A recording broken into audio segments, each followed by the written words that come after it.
Tanti piccoli e profondi passi in avanti, questa è la marcia organizzata dal comune di Joppolo Giancazio in provincia di Agrigento, una manifestazione di successo arrivata al suo terzo anno, un cammino non solo reale che parte da Raffadali per raggiungere Joppolo ma anche ideale, che segna l'unione e l'impegno di tutti nel lanciare un messaggio di lotta alla mafia e nel ricordare le sue vittime. Un grande messaggio di pace, di speranza e soprattutto di un messaggio che possa portare il mafioso a convertirsi verso un percorso migliore per assicurare ai più giovani appunto la speranza del futuro. Oggi stiamo organizzando una gita contro la mafia, perché la mafia è una cosa brutta. Abbiamo organizzato un complotto contro la mafia. È stata ribattezzata la giornata, la marcia della memoria e dell'impegno, segno che ognuno deve fare qualcosa per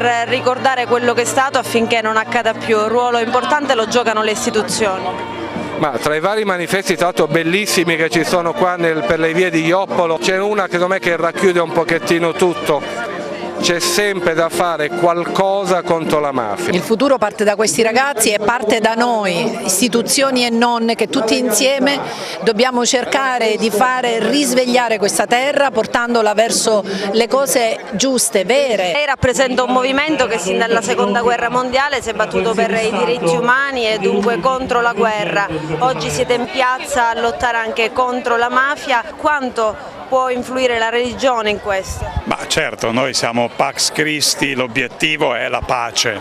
Sicuramente la mafia non vuole la pace, vuole una finta pace, una pace sotto banco, come dire se dai retta a me, se accetti la mia strada, ti recupero io il lavoro, ti faccio stare in pace, se paghi il pizzo stai tranquillo, però fidati di me, quindi è una pace di chi si vende. La mafia va combattuta anche da un punto di vista religioso perché la mafia ci gioca sulla religione, dice noi siamo credenti. Oggi vogliamo ricordare tra gli altri anche Pio La Torre, sindacalista, politico italiano, a lui dobbiamo la legge Rognoni La Torre di confisca e beni alla mafia, uno strumento importante per combatterla. Prima la mafia veniva negata, dopo quella legge la mafia non poteva più essere negata.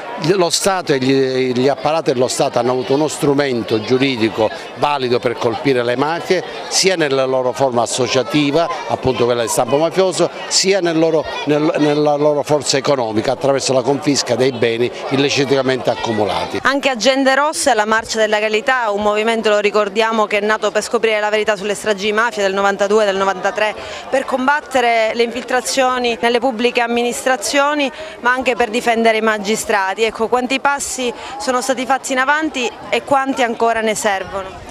Indubbiamente da un po' di tempo a questa parte passi avanti ci sono stati e notevoli. Lei accennava ai magistrati, noi principalmente stiamo fiancheggiando perché è in stato di pericolo assoluto il magistrato Antonino Di Matteo che è, come lei saprà, il pubblico ministero del processo sulla trattativa Stato-mafia. Le chiedo di lanciare un messaggio ai giovani ma se vuole anche agli adulti. Il messaggio è un messaggio di pace, di libertà, di giustizia, di democrazia. Le chiedo di scegliere un volto, un nome, la storia di uno dei tanti uccisi dalla mafia. Ma direi il volto di ognuno dei cittadini di questa città che lottano per la legalità, per la trasparenza, per la Sicilia dalle carte in regola. Secondo lei la gente fa ancora il tifo, come diceva Falcone, per i magistrati? Non lo so, credo che la distanza tra la collettività e la magistratura si sia ridotta, però viva sempre delle fasi alterne. Edizione 2017, Joppolo, Marcia della Legalità, un bilancio? Sicuramente positivo, abbiamo visto la partecipazione di tantissimi ragazzi a questo appuntamento che ogni anno Joppolo vuole e farà. Io infatti anche oggi ho fatto una proposta che è quella per il 21 di marzo di far diventare l'appuntamento di Joppolo come la manifestazione provinciale, visto e considerato anche che ormai da parte del Parlamento è stata votata come giornata riconosciuta dallo Stato.